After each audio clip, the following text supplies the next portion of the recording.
Here are the readings for Wednesday in the second week in Ordinary Time. Today's first reading is from the letter to the Hebrews, chapter 7, verses 1 to 3 and 15 to 17. And the Gospel is from the Gospel of Mark, chapter 3, verses 1 to 6. The first reading, a reading from the letter to the Hebrews.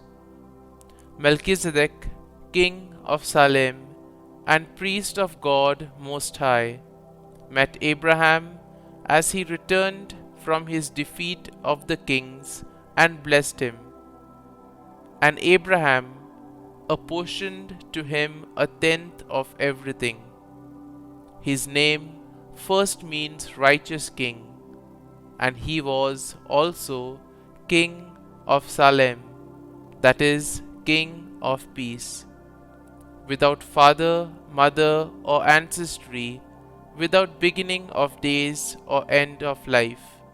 Thus, made to resemble the Son of God, he remains a priest forever. It is even more obvious if another priest is raised up after the likeness of Melchizedek, who has become so, not by a law expressed in a commandment concerning physical descent, but by the power of a life that cannot be destroyed. For it is testified, "You are a priest forever, according to the order of Melchizedek." The word of the Lord. Thanks be to God. Responsorial Psalm. Our response shall be, "You are a priest forever in the line of Melchizedek."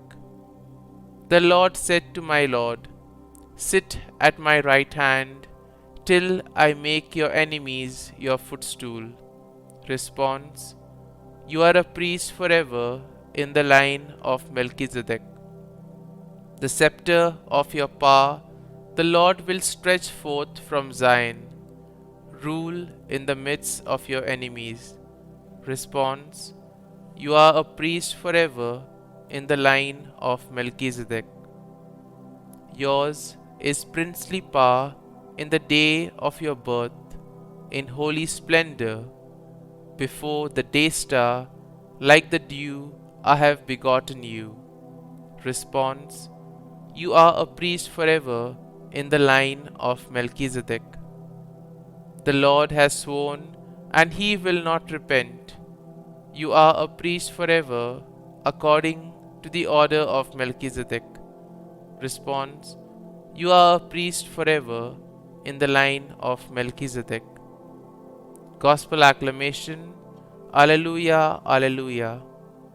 Jesus preached the gospel of the kingdom and cured every disease among the people.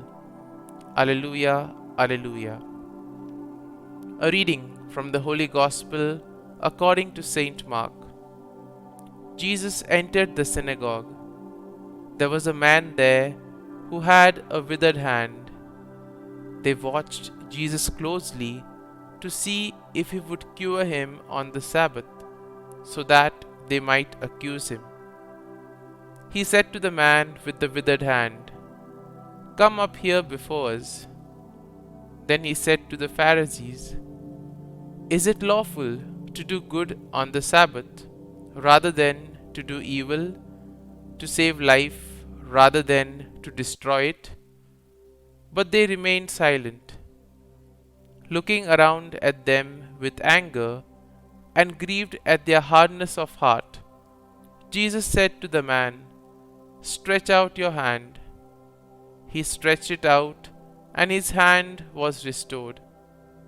The Pharisees went out and immediately took counsel with the Herodians against him to put him to death.